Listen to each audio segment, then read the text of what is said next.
Hello friends, మొన్నైతే చిన్న పని పడి అందరం ప్రొద్దుటూరుకి పోతా ఉన్నాం. మధ్యలో ఆకలేసింది అనేసి మయూరా గార్డెనింగ్ కి అయితే ఆగినాము.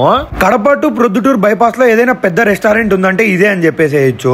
వీళ్ళ దగ్గర అయితే ఏసీ నాన్ ఏసీ రెండు ఉన్నాయి. చాలా కెపాసిటీ ఉంది సీటింగ్ అయితే. నేను సులేమాన్ అయితే చికెన్ స్టార్టర్ ఆర్డర్ చేసుకున్నాం. అశ్వంత్ విఘ్నేష్ కి వాళ్ళు వెజ్ ఆర్డర్ చేసుకున్నారు. చికెన్ స్టార్టర్ అయితే చాలా బాగుంది. అదైతే ఏదో కైమా బాల్స్ లాగా ఉన్నాయి. చికెన్ తో చాలా బాగున్నాయి. మా వాళ్ళు అయితే పన్నీర్ చెప్పుకున్నారు. ఈ వెజ్ వాళ్ళకి ఏందో పన్నీర్ ఒకటే కనపస్తుందేమో అర్థం కాదు, కానీ ఈ పన్నీర్ కూడా చాలా బాగుంది. నిజం చెప్పాలంటే ఈ పన్నీరే చికెన్ ని డామినేట్ చేసిందని చెప్పుకోవచ్చు. చాలా బాగుంది. మా అశ్వంత్ గాడు అయితే యూఎస్ లో పనుకోండే వాళ్ళని లేపి మరీ చూపిస్తున్నాడు తింటానాం అనేసి. మా ఇద్దరికి అయితే చికెన్ కర్రీ చెప్పుకున్నాం. వాళ్ళిద్దరు అయితే వెజ్ కర్రీ ఏదో చెప్పుకుని తిన్నారు. బటర్ నాన్లు అయితే మామూలుగా లేవు, చాలా సాఫ్ట్ గా ఉన్నాయి. ఎక్కడైనా స్టార్టర్ తిన్నాక చికెన్ బాగుంది అంటారు. వీళ్ళ దగ్గర అయితే కర్రీలో వచ్చిన చికెన్ అయితే చాలా బాగుంది. మా ఇద్దరికి చికెన్ బిర్యానీ ఆర్డర్ చేసుకున్నాం. వాళ్ళకైతే పన్నీర్ బిర్యానీ ఆర్డర్ చేసుకున్నాం. మా సులేమాన్ కి వేసినాడు లెగ్ పీస్ అయితే.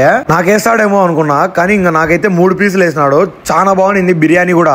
మా బిర్యానీ వచ్చింది, వీళ్ళ బిర్యానీ రాలేదని ఎదురు చూస్తా కూర్చొని ఉన్నారు వాళ్ళిద్దరైతే. అంతలో వాళ్ళ బిర్యానీ కూడా వచ్చింది. అయితే వీళ్ళ దగ్గర నాన్ వెజ్ తో ఈక్వల్ గా వెజ్ కూడా చేసినారు అనిపించింది. అంత బాగున్నాయి వెజ్ కూడా. మాదంతా అయిపోయి చెరి ఒక కోక్ తీసుకొని తాగినా గానీ అశ్వంత్ గాడు అయితే తింటానే ఉన్నాడు. అంతసేపు తింటాడు వాడైతే. మీరైతే వీళ్ళ దగ్గర పార్కింగ్ స్పేస్ కి అస్సలు భయపడినక్కర్లా. ఒక 20 కార్లలో వచ్చినా హ్యాపీగా పెట్టుకోవచ్చు. లొకేషన్ అయితే ఎక్కడో కాదు, పుష్పగిరికి పోయే లెఫ్ట్ లోనే ఉంటది. మీరైతే హ్యాపీగా విజిట్ చేయొచ్చు. 5 కిలోమీటర్స్ జస్ట్ కడప నుంచి. ప్రైజెస్ కూడా చాలా రీజనబుల్ లోనే ఉన్నాయి. మీరైతే హ్యాపీగా మీ ఫ్యామిలీతో వెళ్ళిపోవచ్చు. మీరైతే మన యూట్యూబ్ ఛానల్ సబ్స్క్రైబ్ చేసుకొని ఇన్స్టాలో ఫాలో కొట్టచ్చు కదా బోయ్.